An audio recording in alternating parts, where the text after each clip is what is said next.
ঈদ আসে, বকরিদ আসে, তেমনি করে যখন ভাঙন হয় বাংলায়, মুর্শিদাবাদ ভেঙে যায়, তখন দিদি এই প্রকৃতির দোহাই দেয়। আর দিল্লি টাকা দিল না, বাতেলা করে। আর বন্যার সময় বিশেষ করে ঘাটাল এলাকায়, মেদিনীপুর, বর্ধমান এই এলাকায় যখন বন্যা হয়, তখন ডিবিসির উপরে দোষ চাপিয়ে দেয়। অথচ ডিবিসি জল ছাড়ার আগে পশ্চিমবঙ্গ সরকারের যারা প্রতিনিধি, তাদের কাছে সিগনেচার করিয়ে তারা জল ছাড়ে। দিদি এটা সরকারিভাবে বলছেন না কেন? আপনি এপিডেভিট করে বলুন যে আপনার সরকারকে অন্ধকারে রেখে জল ছাড়াইছে। ক্ষমতা আছে আপনার, এপিডেভিট করে বলুন। আপনি কত চালাকি করবেন আপনি আর বাংলা মানুষের সঙ্গে? বন্যায় মানুষ ডুবছে, বাংলার মানুষকে বিভ্রান্ত করার জন্য আপনার চালাকি চলছে। ডিবিসিটা কে? ডিবিসিতে রাজ্যের অংশ আছে। ডিবিসি একা কিছু ব্যক্তি নয়, ডিবিসি কোনো পার্টির না, ডিবিসিতে রাজ্যের অংশ আছে। পশ্চিমবঙ্গ ডিবিসির একটা স্টেক হোল্ডার। মিথ্যে কথা বলছেন আপনি। আমি তার বিরুদ্ধে হাইকোর্ট করেছি আপনার এই ধরিবাজি, এই চালাকির বিরুদ্ধে। হাইকোর্টে দ্রুত গত বছর করেছিলাম আমি, এখনো পর্যন্ত ডেট পাচ্ছি না, তার সওয়াল হচ্ছে না। যেদিন সওয়াল হবে এই বাংলার মুখোশ, আপনার মুখোশটা খুলে যাবে। চিটিংবাজি করছেন বাংলার বন্যা বানভাসী লোকদের সঙ্গে, বাংলার বানভাসী লোকদের সঙ্গে। বাংলার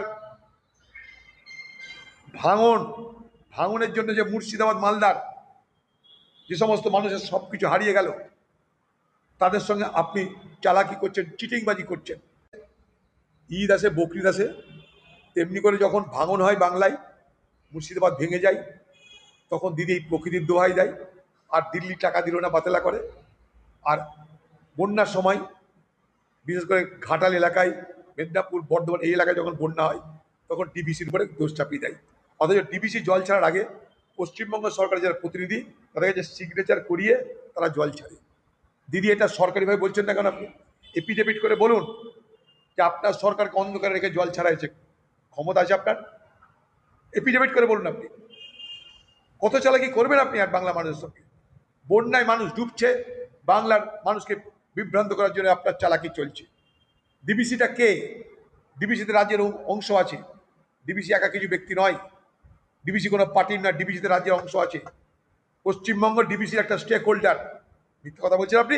আমি তার বিরুদ্ধে হাইকোর্ট করেছি আপনার এই ধরিবাজি, এই চালাকির বিরুদ্ধে।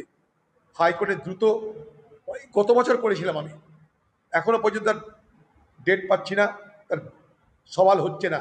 যেদিন সওয়াল হবে এই বাংলার মুখোশ, আপনার মুখোশটা খুলে যাবে। চিটিংবাজি করছেন বাংলার বন্যা বানভাসী লোকদের সঙ্গে, বাংলার বানভাসী লোকদের সঙ্গে। বাংলার ভাঙনের জন্য যে মুর্শিদাবাদ, মালদার যে সমস্ত মানুষের সব কিছু হারিয়ে গেল, তাদের সঙ্গে আপনি চালাকি করছেন, চিটিংবাজি করছেন।